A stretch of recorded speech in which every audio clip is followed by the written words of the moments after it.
அன்பர்களுக்கு காலை வணக்கம். இன்றைக்கி ஜூலை 4 சுவாமி விவேகானந்தர் அவர்களுடைய நினைவு தினம். விவேகானந்தரை பற்றி தெரியாதவங்க யாரும் கிடையாது. ஆன்மீக ஞானி. இந்து மதத்தினுடைய சிறப்பை பற்றி அமெரிக்கா வரை சென்று அந்த ஆன்மீக மாநாட்டில் கலந்து கொண்டு மிக பெரும் சொற்பொழிவாற்றியவர். பிரதர்ஸ் அண்ட் சிஸ்டர்ஸ் அப்படி என்று ஆரம்பித்து, சகோதர சகோதரிகளே அப்படின்னு அவருடைய சொற்பொழிவை ஆரம்பித்து உலக புகழ்பெற்ற ஒரு சொற்பொழிவை நிகழ்த்தியவர். அது மட்டும் இல்லை, இந்தியாவில் பார்த்திங்கன்னா ராமகிருஷ்ண மடம் அப்படிங்கிற ஒரு விஷயத்தை தொடங்கி மிக நிறைய சமூக சேவைகளையும், நிறைய பள்ளிக்கூடங்கள், நிறைய கல்லூரிகள், மருத்துவமனைகள், அந்த மாதிரி நிறைய விஷயங்களை பண்ண வச்சவர். அவர் பார்த்திங்கன்னா எப்படி அமெரிக்காவுக்கு போனார் அப்படின்ற ஒரு விஷயத்தை பார்த்திங்கன்னா, ஒரு தமிழனாக நாமெல்லாம் பெருமைப்படக்கூடிய ஒரு விஷயம் அது. என்ன அப்படின்னா, ராமநாதபுரத்து சமஸ்தானம், அப்போல்லாம் சமஸ்தானம் அப்படின்னு தான் சொல்லுவாங்க. அந்த ராமநாதபுரம் சமஸ்தானத்திற்கு மன்னர், அவர் பேர் பார்த்திங்கன்னா பாஸ்கர சேதுபதி. அந்த பாஸ்கர சேதுபதிக்குத்தான் அழைப்பு வருகிறது. என்ன அப்படின்னா, அந்த சிகாகோ மாநாட்டில் கலந்து கொள்ள சொல்லி இந்து மதத்துக்கு சார்பாக பாஸ்கர சேதுபதிக்கு அழைப்பு வருகிறது. அவர் பார்த்திங்கன்னா இங்கே ராமநாதபுரத்துக்கு வந்திருக்கிற விவேகானந்தரை பார்க்குறாரு. அப்போது அவருக்குள்ளே ஏதோ ஒரு உணர்வு, இது நாம் போய் அங்கே பேசுகிறத விட இவருடைய ஒளி பொருந்திய முகம், இவருடைய எண்ணங்கள், இவருடைய பேச்சுகள், செயல்களெல்லாம் பார்க்கும்போது இவர் தான் சரியான ஆள், நம்ம மதத்தை பற்றியும் நம்ம நாட்டை பற்றியும் அங்கே பேசுவதற்கும் எடுத்துரைப்பதற்கும் சரியான ஆள் விவேகானந்தர் தான் அப்படின்னு அவர் முடிவு பண்ணி அதற்குண்டான செலவுகளை எல்லாம் அவரே ஏற்றுக்கிட்டு விவேகானந்தரை சிகாகோ மாநாட்டுக்கு அனுப்பி வைக்கிறார். சிகாகோ மாநாட்டை பற்றி விவேகானந்தர் அவருடைய வார்த்தைகள்லேயே சொல்கிற விஷயங்கள் பார்த்திங்கன்னா, அங்கே பல நாட்கள் நடைபெற்ற மாநாடு அது. உலக சமய மாநாடு. உலகத்தில் இருக்கிற என்னென்னலாம் மதங்கள் இருக்கோ அந்த மதங்களை பற்றின மாநாடு. அந்த மதங்கள் என்னென்னலாம் போதிக்கின்றன அப்படிங்கிறத பற்றிலாம் அங்கே விவாதம் பண்ணாங்க. அப்போ பார்த்திங்கன்னா விவேகானந்தருக்கு பேச வாய்ப்பு வந்துக்கிட்டே இருக்குது. ஆனால் ஒவ்வொரு முறையும் பார்த்திங்கன்னா அவர் தட்டி கழிச்சிக்கிட்டே இருக்கார். இல்லை நான் அப்புறம் பேசுகிறேன், இல்லை அவங்க பேசட்டும், இல்லை நான் அப்புறம் சொல்கிறேன், நான் நாளைக்கு பேசுகிறேன், இந்த மாதிரி தட்டி கழிக்கிறார். என்ன அப்படின்னு பார்த்திங்கன்னா அவருக்கு பயம். விவேகானந்தருக்கு பயமா அப்படின்னு நமக்கு தோணலாம். ஆனால் இது விவேகானந்தரே சொன்னது தான்.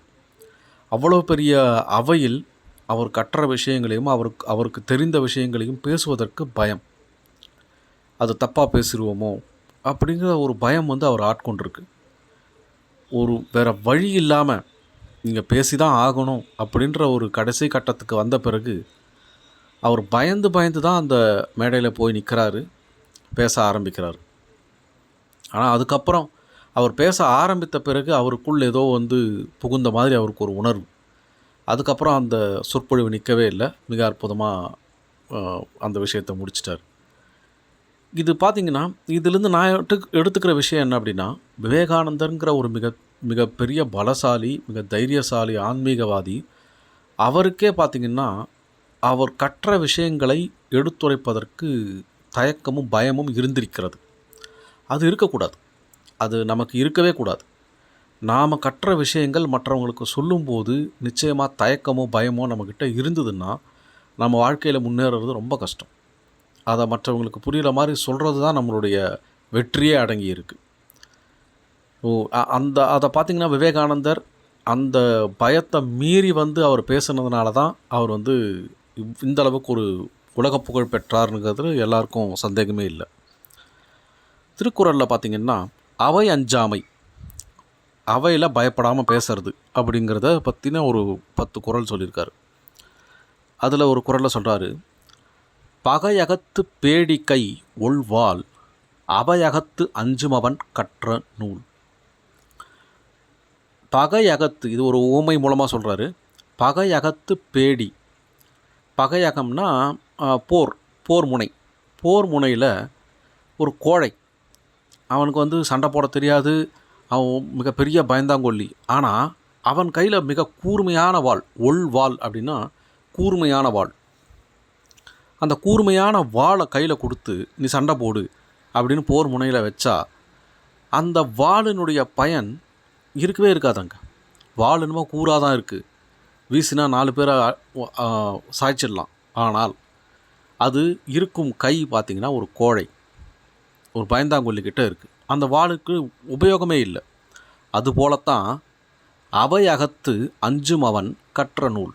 ஒரு பெரிய சபையில் அந்த அவன் படித்த நூலை விரித்துரையாக அந்த எல்லாருக்கும் எடுத்து சொல்லாத ஒருத்தன் பயப்படுறான் அப்படின்னா அந்த நூல் எப்படி ஒரு கோழை இடத்து வாள் போல பயனில்லாமல் இருக்குமோ அதே போல் பயனில்லை அப்படின்னு அவர் சொல்கிறார். அதனால் நாம் எப்போவுமே நமக்கு தெரிந்ததை, நமக்கு புரிந்ததை மற்றவர்களுக்கு சொல்வதில் தயக்கமும் பயமும் இருக்கவே கூடாது. அது இருந்தால் நிச்சயம் வாழ்க்கையில் பின்னடைவு தான். அதனால் அந்த பயம், இந்த தயக்கத்தை எல்லாம் தூக்கி எறிந்து விவேகானந்தர் எப்படி வெற்றி பெற்றாரோ அதே போல் நம்மளும் வாழ்க்கையில் வெற்றி பெறணும். பகையகத்து பேடி கை ஒள்வால் அவையகத்து அஞ்சுமவன் கற்ற நூல். நாளைக்கு வேற ஒரு குரல் மூலமாக சந்திக்கலாம். நன்றி. உங்கள் அன்பன் ஸ்ரீதரன்.